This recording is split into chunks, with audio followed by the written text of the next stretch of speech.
Hello and welcome back to the Vintage Super League. I'm still Rich Shea and I'm joined by Steve Menendian. How you doing? Well, I'm doing great. I'm doing great. I'm 2-0 and Good you're night. 1-1. It's been great for me and you're not out of this yet. You No, I'm not. I have a big boss I have to get through at the end of the evening. But before we get there, we have a penultimate match. We do. We do. Before we get to the penultimate match, can I just say that I did actually take a screenshot of my deck with all the correct box art and power art, and I sent that to Randy to be used. So the fact that you're seeing the new card frame version of all the power in my deck, it's not authentic. Don't believe it. Okay. Now, in addition, we have two matches left. The last match, the final match, the one that you've all been waiting for, the top of the card in the pay-per-view that everyone has tuned in for, will be Steve and I battling it out. But Woo! we are going to, before that, we get to see this really exciting match between Matt and Saffron. Yeah, How do you like, how do you think this plays out? I feel like if Matt can ever get Oath of Druids on the table, then Saffron is really in trouble. I I I think that the best chance that Saffron has is by winning the die roll and just sticking a Blood Moon really early because Yes. he can't do anything to interact with the card Oath of Druids itself, can he? No. And I don't think Matt has a lot of basics either. You were loaded with a pair of islands, and I was loaded with an island and a plains. Matt True. does not have that, so it's not like he's got a forest sitting there to fetch out. True, true. I still think this favors. I think this favors Sperling, but it's not going to be a hugely lopsided matchup. I think that Saffron's deck was a called shot against workshop decks, and there weren't any of them. Yeah, I actually think the same thing was true for Matt's deck. I mean, he was expecting you to play shops with three main deck Ancient Grudge. I think he was targeting me with that. I was actually thinking that there was a good chance that he would have been on workshops, but Yeah. I did have Oath in the back of my mind, and that's actually why I played the green splotch instead of the straight red blue version. Well, interesting. Matt has been known for playing humans decks as well. Hmm. So I thought there was an outside chance he might come in with one of those as well. You had been messing around with Lavinia in the Comer deck Xerox. Yeah, Why not playing Lavinia this evening? great question. I couldn't quite get it to be where I wanted it to be, and what I kept finding. So I've been really having a fun time with Lavinia. I've been playing her in survival. I've played her in outcome, and what I don't like about running her in the Xerox decks is that you don't really have enough win conditions when you do that. So I'm on the triplex Young Pyromancer tonight. I see that you're on the mono mentor build, That's and right. I I found that when I played the mono mentor build, I was so dependent on that one mentor that I was really having trouble against decks that could sort of get rid of it. And so you sort of lose the Hail Mary play of toss up my mentor early, and then if it gets dealt with, play something else because there's nothing else to play. Yeah, the game plan with a single mentor is basically get to 30 left and dig. And then if you don't see the mentor with your first dig, flashback dig with JVP and then find it there. That's literally the plan. Right. In a tournament list, I would be playing with Jace the Mind Sculptor as a secondary win condition Hmm. um, because you just need another way to win. Now, technically, JVP can win, but in a reasonably timed round, that's just not usually feasible. I agree with that. And so that's why I ultimately put aside Lavinia Xerox because it just ran out of space. If the metagame were completely flooded with outcome decks, great. But I think that outcome decks have really been pushed aside by the presence of Lavinia. So you didn't find a pair of Lavinias and like a trio of Snapcasters were enough pressure in combination? Most of the time, not. I think there's so Interesting. many decks out there that have Hurloon Minotaurs and their equivalents like Leovold that Yeah. getting there off a bunch of 2/2s and 2/1s just won't do it in Vintage anymore. Well, I think they're ready. All right, let's go see.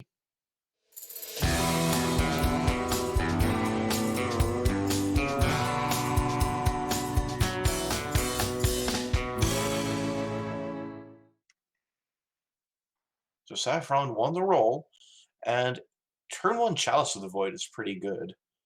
And but it looks like it's going to be Chalice, and that's all.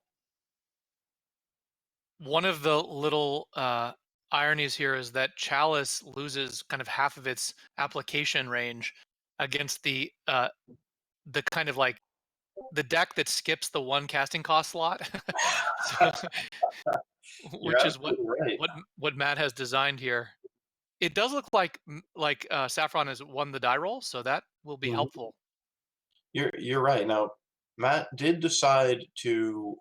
Oh, okay. So he shipped that prior hand back.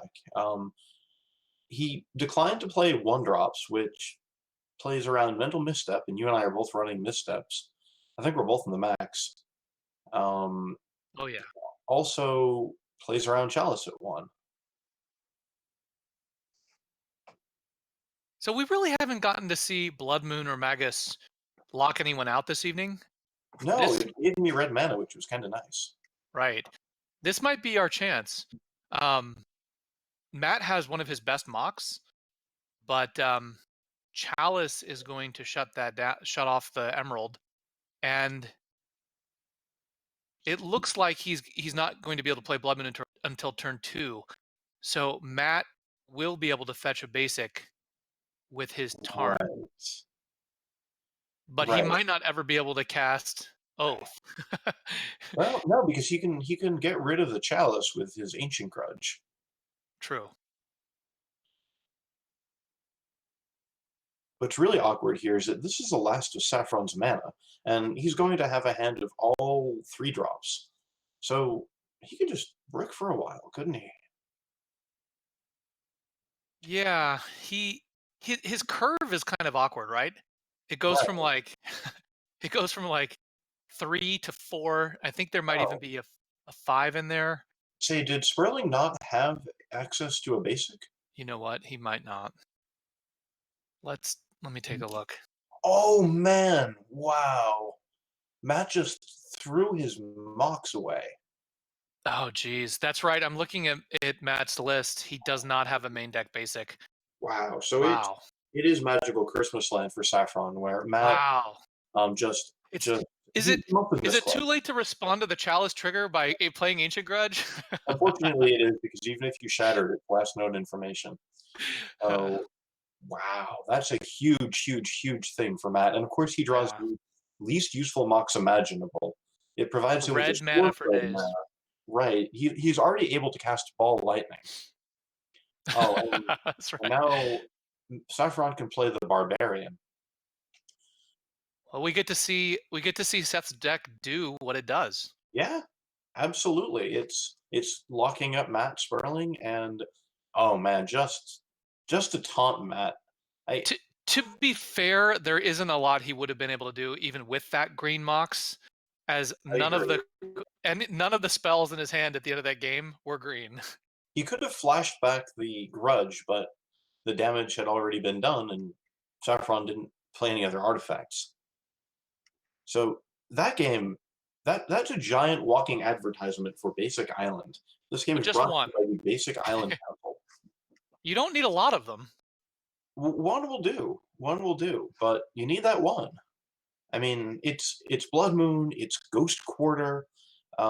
There are plenty of legitimate reasons. I've even seen Path to Exile see some vintage play, so it's not entirely unreasonable to have that basic in your deck.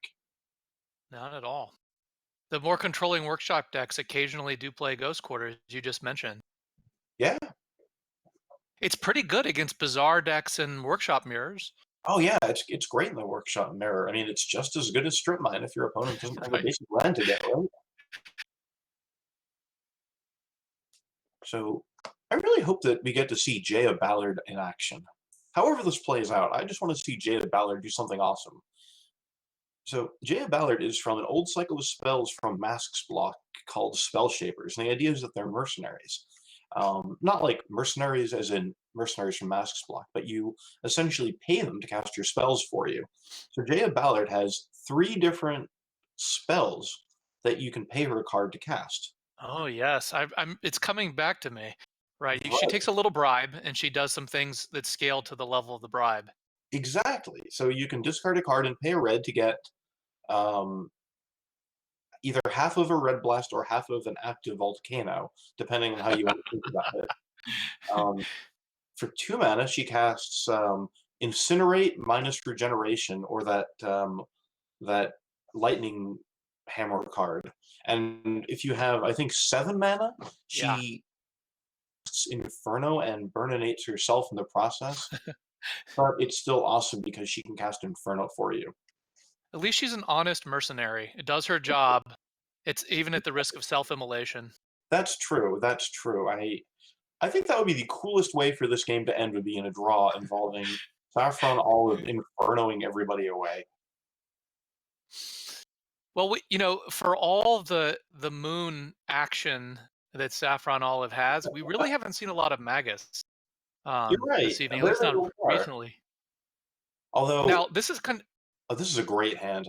You can run out Chandra plus 2 mana her and then play a Blood Moon. but the thing is, he has the option with Black Lotus of playing either the Blood Moon or Magus. No, he can do both. Saffron can land Oh, Lotus, yeah. play Chandra plus Chandra, get 2 red mana, pop the monkey, Good and play point. Moon. But And if he only had one, which would you play? oh man, Jeez. Trinisphere. Oh, well, I think the answer is Trinisphere. Wow. A So lot depends on Saffron, what you assume about your opponent might have, but when they mulligan to 5, Trinisphere just seems beyond the pale. Wow, he's leading with Trinisphere? I would not have done that. He Oh just my Trinisphere locked god. himself. Yeah. I Wow. I maybe he didn't. I don't. Now, Simian Spirit Guide does help is usable under the Trinisphere, but he really wow, that was a harrowing moment. I feel like Saffron could have done that He differently. he also probably still should have played the the other one, right? Wow.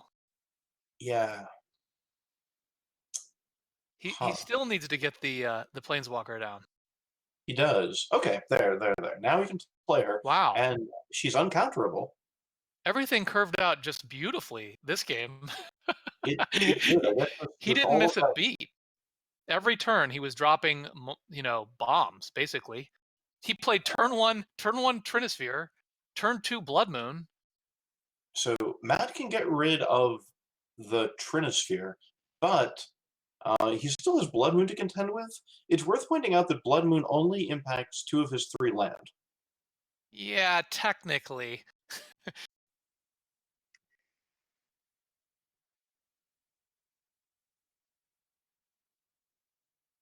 So Chandra's pretty close to ultimating here.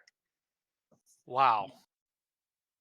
What's her ultimate again? Remind me. -7, and then every time you cast a spell for the rest of the game, you just deal 5 to your opponent. Wow, that'll end this quick. He's at 12. Yeah, yeah. Jeez. Wow. At this point, he might as well just save the Blood Moon so he can cast it after ulting Chandra next turn. Right. Wow, Gee. Saffron Olive won that. Amazing. That was not a particularly slow match. This is our next match might be though. Well, I usually play quickly, but um, Well, I don't have win conditions, so that's the I know problem. you don't. No. You have your mentor, and then my condition is to counter your mentor and then deck you. That's I think that's how I win this, right? That is a plan. That's one way to do it. All right. Well, Uh, thank you everyone for watching this evening. This has been an amazing night, and we've got one great match left for you. all right. Good luck, Steve. You too, Rich. Hats off.